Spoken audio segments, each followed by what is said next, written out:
Alright, so this is Rizzle the Rooster. Unfortunately, he had to go. He was attacking us too much. He injured you, my son, my mother, and me. He's drawing blood on all of us, so. He was a good rooster for a couple of years, but just got too mean. Adios, but we will make use of your body and your quality protein. Time for the Instant Pot.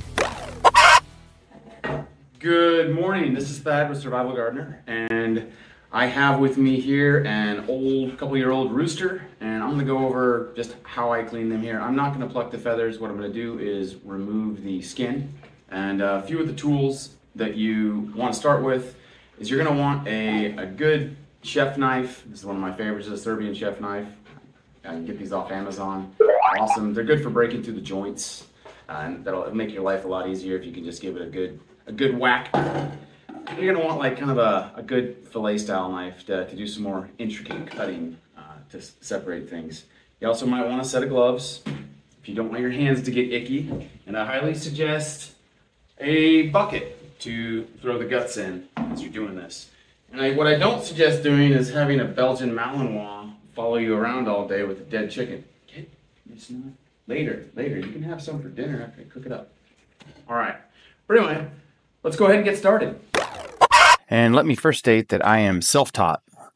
I'm only awaiting the comments to tell me I should have done this or that, but I've done this with about 50 plus chickens and ducks, and things have always gone well. You essentially have two options. You can pluck or skin. Plucking requires you to dip your bird into scalding hot water and pluck all the feathers, or you can skin it. I'll choose to skin a bird versus pluck for two reasons. If I'm only doing one bird, it's a lot of time and energy to boil a huge pot of water, then pluck it and only use it for the one bird. Second reason I'll skin versus pluck, like I'm doing here, is if this isn't a bird I'm going to be roasting or frying. If I'm just going to pressure cook for the meat, I'll just take the skin off and be done with it. So the first thing you want to do is go in to remove the guts. This requires making an incision just below the rib cage bone, large enough to fit your hand in right here. Now you want to be really careful as not to go too low and prick the intestines or cut open the anus. It's just like right below that rib bone. And then you can stick your hand in and basically pull it all out. So we want to be sure here just to keep it as clean as possible because we don't want to get chicken poo all over the place. And keep a handy bucket with you. You can put all those guts in there. And here we have the heart and some chunks of liver. I always save these. We are going to fry them up shortly after we do this. The prized possessions. And again, self-taught, there's more than one way to skin a chicken or pluck a chicken. You can pull off all the skin from the top first and then work your way to the inside, or do it the way I'm doing it, but just get everything out of there.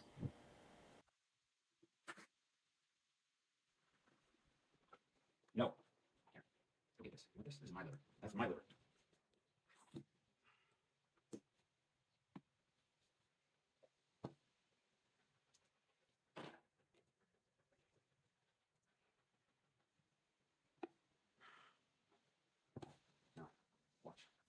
Now this is where a nice hefty knife comes in handy. You just cut the tendons on the joints right above the feet, and then you just can hack them off real easy that way. And then with the wings, the reason I'm removing these is there's no meat on that very end there, very little. So I just hack that off, and it'll make taking the skin off a little bit easier. Just kind of break the tendons there and boom. Now, if I haven't received any negative comments yet on my slaughtering technique, I'm probably going to get them here, but we'll see. I think I probably spend way too much time on this, but how about this for a point? As a total amateur, you can pull this off.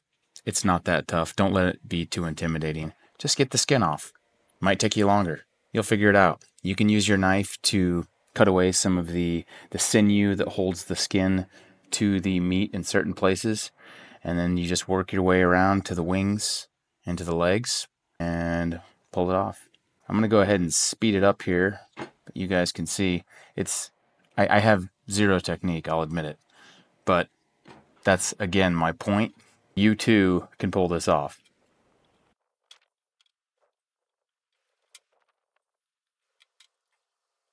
Now, after butchering younger ducks and meat chickens that aren't too old. One thing I've learned is with roosters and old hens, especially with roosters, the skin comes off a little tougher. Everything is harder on this rooster than it was on any other chicken I've done or duck.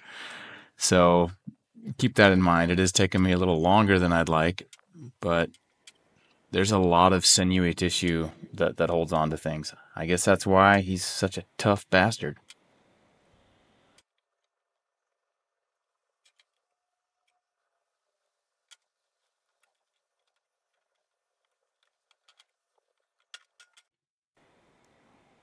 Now we're at the tail section. We're just going to cut it off. And then what we need to do is remove the butthole area, scientifically known as the chicken butt. So we'll just cut around that and pull that little piece out of there as well. And then we can get on to cleaning up this feathery mess I have now. So all those feathers are mostly just stuck to him because because there's feathers everywhere and that's what feathers do. Now let's get to cleaning him off.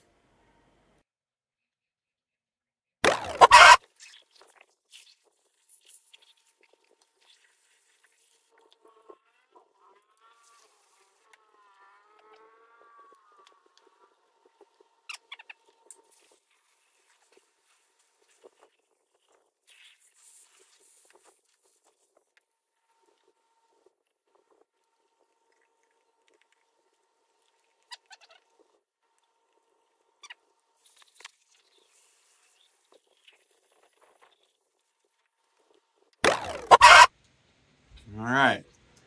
What we got here is one rooster ready to throw into the Instant Pot. I hope y'all learned something.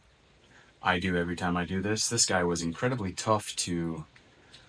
he was a tough bird, literally. So definitely a difference between doing an old rooster versus a regular hen or a meat chicken.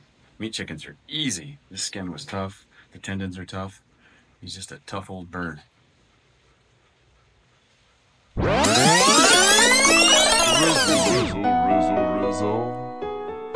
you've got a place in my heart right here.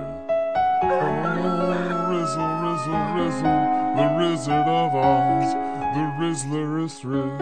Well, Rizzle, I'm here to say goodbye, but thank you. Rizzle, Rizzle.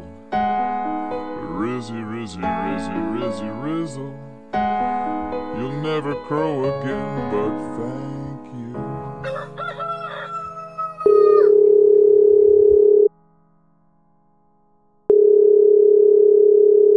Yeah, hello, who is it? This has got to be one of the stupidest garden-related channels on YouTube. I'm sorry, guys.